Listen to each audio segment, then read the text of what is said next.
Bismillahirrahmanirrahim. Assalamualaikum warahmatullahi wabarakatuh. Selamat pagi kepada Ibu Nur Hidayati dan teman-teman semuanya. Kami dari kelompok 5 akan mempresentasikan hasil tugas kami untuk mata kuliah Sistem Informasi Manajemen yang kami beri judul Sistem Pendaftaran Siswa Baru Era Digital. Sebelumnya, izinkan saya memperkenalkan anggota kelompok 5 dimulai dari saya, Sylvia Dristiana Agustina. Yang kedua ada Muhammad Abdul Mujib. Yang ketiga ada Muhammad Wildan Habibullah. Dan yang keempat Ninyoman Ayu Dian Puspita. Untuk pembahasan pertama tentang latar belakang yang akan disampaikan oleh saya sendiri. Latar belakang. Saat ini belum banyak sekolah di Indonesia menyelenggarakan penerimaan siswa baru atau PSB secara online.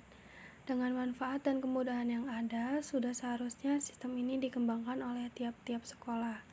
Hal ini sejalan dengan kemajuan teknologi informasi dan komunikasi seperti teknologi internet dan web.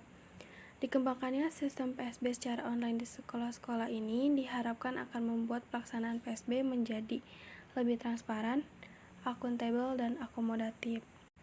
Solusi pengembangan.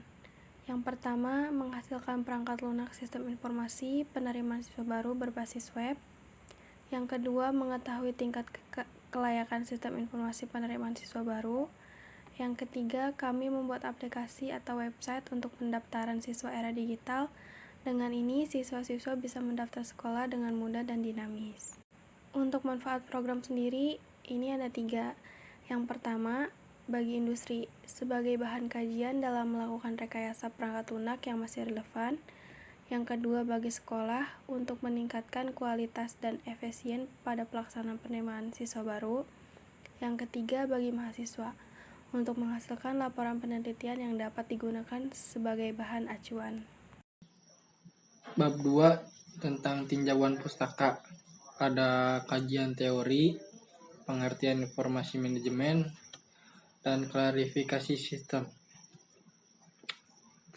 Di bagian kajian teori itu ada sistem informasi manajemen, pengertian sistem. Sistem berasal dari bahasa Latin sistema dan bahasa Yunani systema, adalah satu kesatuan yang terdiri atas komponen atau elemen yang dihubungkan bersama untuk memudahkan aliran informasi materi atau energi mencapai suatu tujuan. Jenis sistem ada beberapa sistem. Berdasarkan kategori, ada atas dasar keterbukaan. Sistem terbuka di mana pihak luar dapat mempengaruhinya.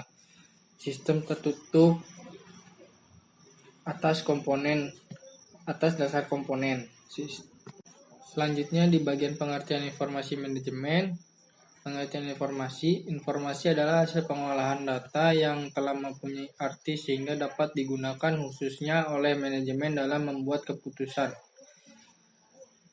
Inilah contoh 3 aktivitas yang terdiri pada sistem informasi. Input, lanjut proses, lanjut terus output. Pengertian sistem informasi manajemen. Sistem informasi manajemen atau SIM adalah sistem perencanaan dari pengendalian internal suatu bisnis yang meliputi pemanfaatan manusia, dokumen, teknologi, dan prosedur oleh akuntansi manajemen untuk memecahkan masalah bisnis seperti biaya produk, layanan, atau suatu strategi bisnis. Selanjutnya, klasifikasi sistem. Sistem diklasifikasikan atas beberapa jenis, yaitu sistem abstrak adalah sistem yang berisi gagasan atau konsep-konsep. Sistem fisik adalah sistem yang secara fisik dapat dilihat. Sistem deterministik adalah sistem yang operasinya dapat diprediksi secara tepat. Sistem probabilistik adalah sistem yang tidak dapat diprediksi atau diramal dengan pasti karena mengandung unsur probabilitas atau kemungkinan, dan masih banyak lagi. Selanjutnya, di sini ada studi kasus yang diambil. Di sini ada penyusunan konsep, tahapan analisa, activity diagram, use case diagram, dan kelas diagram. Pertama, saya akan menjelaskan tentang penyusunan konsep. Sistem pendaftaran berbasis web ini merupakan web yang bertujuan untuk mempermudah si pemilik dan orang tua dengan pengguna lainnya untuk melakukan pendaftaran melalui web. Orang tua dapat masuk ke web dengan cara login. Jika user telah memiliki akun, user dapat langsung mengakses menu utama dengan cara memasukkan username dan password. Namun, jika user belum memiliki akun, user dapat melakukan pendaftaran di menu login. Pengguna hanya perlu memasukkan biodata serta nilai raport dan prestasi jika ada. Dan jika sudah terdaftar, pengguna dapat melakukan login, kemudian akan tampil menu dashboard, yaitu identitas, lampiran, serta soal tes masuk. Dalam menu utama, terdapat identitas lampiran serta soal tes masuk yang dapat diakses oleh user untuk langsung mengisi form pendaftaran. Setelah mengikuti tata cara di menu utama, user dapat melihat hasil tes apakah lolos atau tidaknya. Jika lolos, user langsung ke halaman pembayaran untuk membayar biaya pendaftaran sekolah. Selanjutnya, analisa kebutuhan. Analisa kebutuhan pengguna. Pertama, ada pengguna dapat melakukan login. Kedua, pengguna dapat mengisi form pendaftaran. Ketiga, pengguna dapat melakukan pembayaran.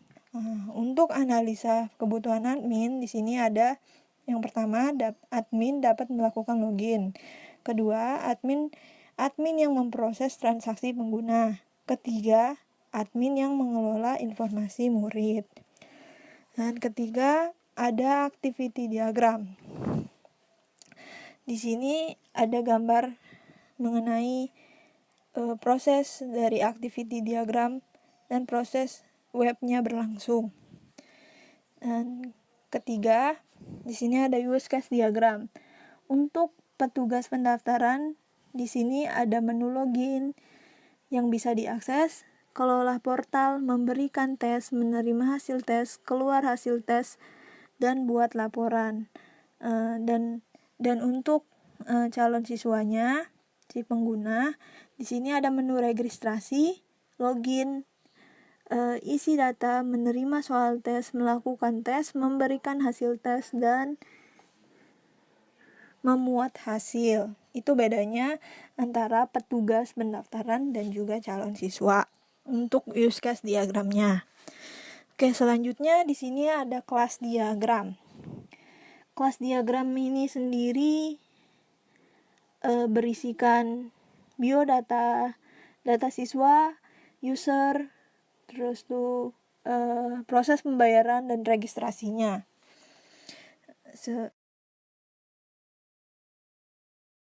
Selanjutnya ada mockup. Ini kita buat mockup menu login. Nanti ini ada pilihan menu login sama kembali. Kalau misalnya kita klik login, maka kita akan muncul menu utama seperti identitas, lampiran, atau soal tes masuk. Nanti di identitas, lampiran, sama soal tes masuk itu ada beberapa menu-menu lagi yang akan ditampilkan. Oke, kita bahas sekarang yang menu awalnya dulu ya, menu login. Nah, ini kita ada pendaftaran siswa baru era digital. Ini SMA Negeri 1 Grada. Nah, kalau kita klik login, maka akan muncul identitas, lampiran, soal tes masuk. Ini menu utamanya. Nah, di identitas ini ada biodata, nilai raport, sama prestasi. Kalau di lampiran ada lampiran, kalau soal tes masuk ada soal tes masuk sama transaksi. Nah, kita disuruh buat memasukkan data biodata, nilai raport, sama prestasi. Kalau kita klik biodata, maka akan muncul isi biodata. Kita klik nilai raport, maka akan muncul masukkan nilai raport. Kalau kita klik prestasi, maka masukkan prestasi Anda gitu. Kemudian ada menu lampiran. Nah, menu lampiran ini akan menampilkan scan SKUN, scan ijazah, scan KTP, sama scan kartu keluarga. Nanti bisa dikirimkan di masing-masing menunya. sama ada soal tes masuk. Ini ada berbagai golongan, ada IPA, IPS, sama psikotes. Kalau kita klik menu IPA, maka akan muncul soal-soal IPA, IPS, soal-soal IPS, sama soal psikotes. Nah, ada yang terakhir, ada menu transaksi. Nah, menu transaksi ini akan menampilkan transaksi kita setelah kita diterima di sekolah tersebut. Jadi kalau kita udah diterima, maka akan ditampilkan menu transaksi. Menu transaksinya yaitu sebagai berikut.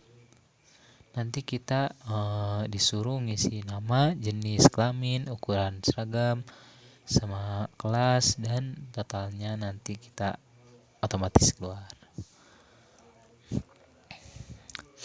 Nah, buat kesimpulannya, jadi berdasarkan hasil dari rancangan dan pembahasan, maka kesimpulan yang dapat diambil dari rancangan pembahasan ini adalah perangkat lunak sistem informasi penerimaan siswa baru era digital dengan PHP dan SQL ini telah berhasil dikembangkan.